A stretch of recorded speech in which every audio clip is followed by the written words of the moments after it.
organiser ma vidéo de la façon suivante. Premièrement, je vous présente une brève histoire de l'Andalousie. Ensuite, on va voir le style mauresque, ses caractéristiques. Ensuite, on va voir les bâtiments qui sont très représentatifs de ce style et de cette architecture. Et on va terminer par le style néo-mauresque. Je vais vous faire une brève chronologie des peuples qui ont habité l'Andalousie. L'histoire de l'Andalousie, elle commence à l'époque néolithique, à l'âge du bronze, et les Phéniciens, ils colonisent la région côtière vers le XIIe siècle avant Jésus-Christ. Au VIe siècle avant Jésus-Christ, c'est les Carthaginois qui arrivent et l'Andalousie devient leur plus riche province. À la fin du IIIe siècle avant Jésus-Christ, l'Andalousie est conquise par les Romains. Elle fournit de l'huile, du vin et de l'argent à Rome. Au début du Ve siècle, l'Andalousie est envahie par les Vandales. En 429, les Wisigoths occupent l'Andalousie et chassent les Vandales. En 711, Tariq, le chef berbère, débarque d'Afrique du Nord avec 7000 hommes berbères et arabes et chasse les Wisigoths. Donc c'est à cette partie de l'histoire là qu'on va s'intéresser nous. Donc les musulmans s'installent en Espagne du 7e siècle au 15e siècle. Grenade, Cordoue, Séville sont de brillants foyers de la culture islamique. En 1492, lors de la prise de Grenade par les rois catholiques, ils chassent les morts et l'Andalousie est alors rattachée au royaume d'Espagne. En somme, l'Andalousie est un territoire qui a vu des populations et des cultures différentes se succéder, se métisser, et de ces métissages et conquêtes se sont dégagées des formes artistiques aux formes expressives. Donc nous allons nous intéresser à l'Andalousie musulmane, où on appelle aussi El-Andalus. On confond donc souvent les termes Al-Andalus et Andalousie. Al-Andalus, c'est le terme qui désigne l'ensemble des territoires de la péninsule ibérique qui furent à un moment ou un autre sous la domination musulmane entre 711 et 1492. La présence berbéro-arabe marqua profondément l'histoire de la culture andalouse. Donc, l'architecture mauresque. On englobe sous le terme d'art hispano-mauresque les diverses formes artistiques, et notamment l'architecture, qui sont développées dans la péninsule ibérique pendant la présence musulmane. Elle se traduit par une expression orientale poussée qui met particulièrement l'accent sur les arcs, les coupoles, les portes massives sculptées, les faïences et mosaïques, des inscriptions coraniques, etc. Des édifices tels que la Grande Mosquée de Cordoue, l'Alhambra à Grenade, qu'on qualifie de hispano-mauresque ou de style mauresque. Au niveau architectural, les éléments de l'architecture mauresque comprennent des arcs en fer à cheval, des dômes, des arcs crénelés, des arcs en ogive, beaucoup de cours et de carreaux décoratifs. Donc la mosquée cathédrale de Cordoue a été construite entre le 8e siècle et le 10e siècle.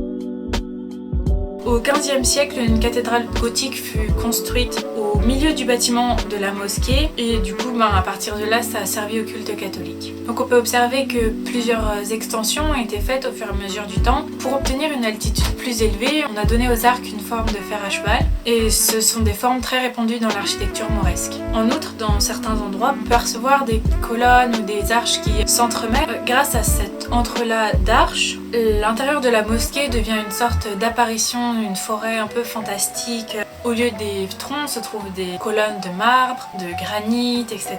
Et au-dessus de ces troncs, on a des énormes branches rayées de pierres blanches et de pierres rouges. Donc l'originalité et le pittoresque de cette architecture, elle est rehaussée par les couleurs vives, les dorures qui couvrent abondamment les murs, les poutres au plafond, les frises, etc. L'Alhambra de Grenade est le monument le plus brillant, en même temps le plus caractéristique de l'art mauresque, car il a atteint le point le plus élevé de développement que nous ont laissé les Arabes à Grenade. Donc c'est le palais de la citadelle de l'Alhambra qui est juste là et qui jusqu'à présent est l'attraction principale de cette ville. Toutes les arches en général sont semi-circulaires avec un centre surélevé et une archivolte stalactite. Il y a des arcs qu'on peut appeler des arcs au sens strict du terme car leurs deux extrémités se dressent brusquement puis se brisent vers l'intérieur et convergent rectilignement vers le haut. Les colonnes soutenant les arcs sont extrêmement minces et équipées de chapiteaux détaillés. On peut également observer des mosaïques au carrelage et motifs géométriques plus ou moins complexes. Beaucoup des panneaux de mosaïque et de peinture sont maintenant fanés mais étaient autrefois très vifs et dorés. Les motifs d'ornement couvraient non seulement les murs mais aussi les espaces entre les arcs et les chapiteaux et les colonnes, formant des feuilles à pointe sur des tiges fines, par exemple des gousses de fleurs, des fruits d'ananas, tous confondus, tordus et mélangés avec des combinaisons de lignes géométriques.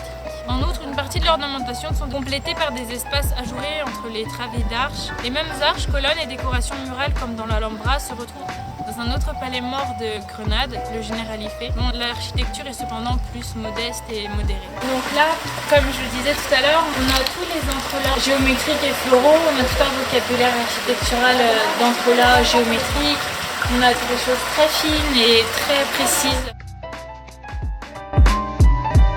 Qu'est-ce que c'est le style néo-mauresque? Pour la petite parenthèse historique, le style néo-mauresque est apparu à Alger au tout début du XXe siècle, sous le gouverneur Charles Célestin Jonard, qui imposa un style nouveau qui devait s'inspirer de l'architecture arabe. Ce style se distingue par de nombreux emprunts à l'architecture arabo-andalouse, par exemple des arcs, des coupoles, des portes massives sculptées, des faïences et des mosaïques ou des inscriptions coraniques. Donc on va voir maintenant la notion de néo-mauresque et sa définition. On peut séparer le mot néo-mauresque en deux parties. Donc le premier, le préfixe néo, marque un renouveau dans le cadre d'un ordre ancien, d'où les expressions néo-mauresque, néoclassique, néo-gothique, etc.